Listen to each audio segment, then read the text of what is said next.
एकमात्र स्टेट हम रहे होंगे जिन्होंने उस दिन भारत की भाषा के लिए भी कह दिया था कि हाँ हम हिंदी पढ़ लेंगे, बाकी किसी ने नहीं कहा।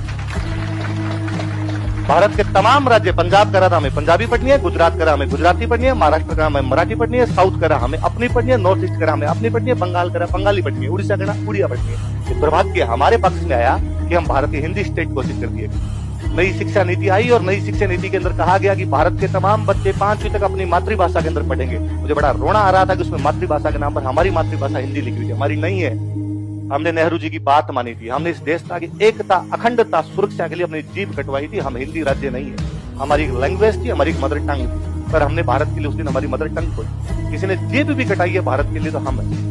मुझे आज बड़ा प्राउड फील होता है कि मैं इधर चूरू का रहने वाला हूँ। मैं चूरू सीकर झुंझुनू के जिस किसी गांव से गुजरता हूँ, 99 के युद्ध में एकमात्र कोई ऐसा कोई गांव नहीं होगा जहां का शहीद नहीं, पूरा झुंझुनू और सीकर भरा पड़ा है। मैं कभी जोधपुर के शेरगढ़ की तरफ निकल जाता हूँ, गांव के अंदर शहीद होंगे। और ये तमाम राजस्थान की स्थिति है। हम आज भी, हमारा सिंगल आदमी कभी नहीं कहता कि हमें भारत से लगना, और 100 प्रॉब्लम होगी हमारे यहाँ पर, हमने कभी इस बात को लेकर समझौता नहीं। अच्छा, लोग कई बार और कहते हैं कि यार ये जहाँ प्रॉब्लम चलती है ना, जैसे कश्मीर में प्रॉब्लम चलती है कि वहां पे मुस्लिम मेजोरिटी है, मुस्लिम्स रहते हैं इसलिए वहां पर प्रॉब्लम हो गई, या पंजाब के अंदर चलती है तो वहां पे सिख मेजोरिटी है, थोड़े अलग धर्म के लोग रहते हैं इसलिए प्रॉब्लम हो गई। मैं कहता हूँ हमारे 4 जिले इस बाउंड्री के ऊपर आते हैं बड़े तौर पे। गंगानगर आता है, बीकानेर आता है, बाड़मेर आता है, जैसलमेर आता है। पूरी बाउंड्री मुसलमानों और सिखों से भरी पड़ी है, तो भी नहीं।